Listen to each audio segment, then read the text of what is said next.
Sabi ng marami, libre lang mangarap. Ngunit maraming nakakalimot na kailangan din natin ng sapat na lakas upang makamtan ito. Paano natin mapagtatagumpayan ang laban sa buhay kung sumisigaw sa gutom ang ating sikmura? Finish or not finish, pass your output.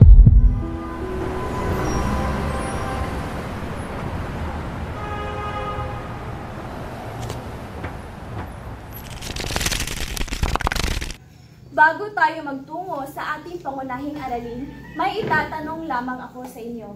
Kayo ba ay nakakakain ng 3 beses sa isang araw? Opo! Mahalaga para sa lahat ang sapat na pagkain at nutrisyon, lalo na sa mga batang katulad ninyo na lumalaki pa lamang. Kaya ngayon, may ituturo ako sa inyong isa sa mga paraan na kaya natin gawin upang mapanatili ang kalusugan at lakas ng ating katawan.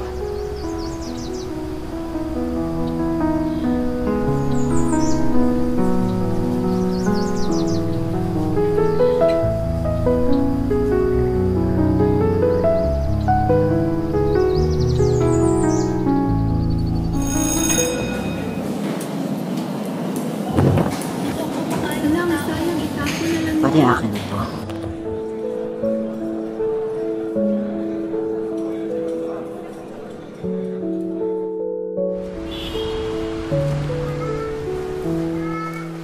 Mabuting ninalo ko sa contest. Napasalubong ako sa pamilya ko.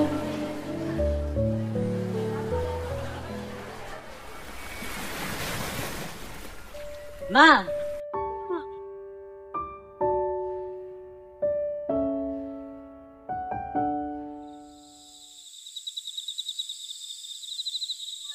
Ay, tutulog naman tayong gutom. Itulog mo na lang yan. Wow. Mga anak, punta kayo dito at kumain na.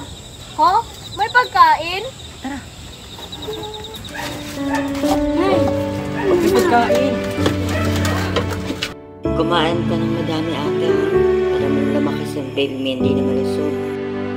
Ito yan ni mama ni Kuya. Tignan mo ma, ang ganda ng drawing ni Kuya. Nakita mo pa yan, Mek? Ay, ang galing mo naman anak. Siyempre, kuya namin yan eh. Yeah, ano po po?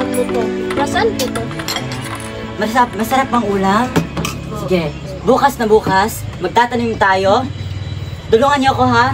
Ang sapat na pagkain ay hindi luho o kagustuhan, kundi isang karapatan. Sama-sama tayong kumilos para sa nutrisyong sapat para sa lahat.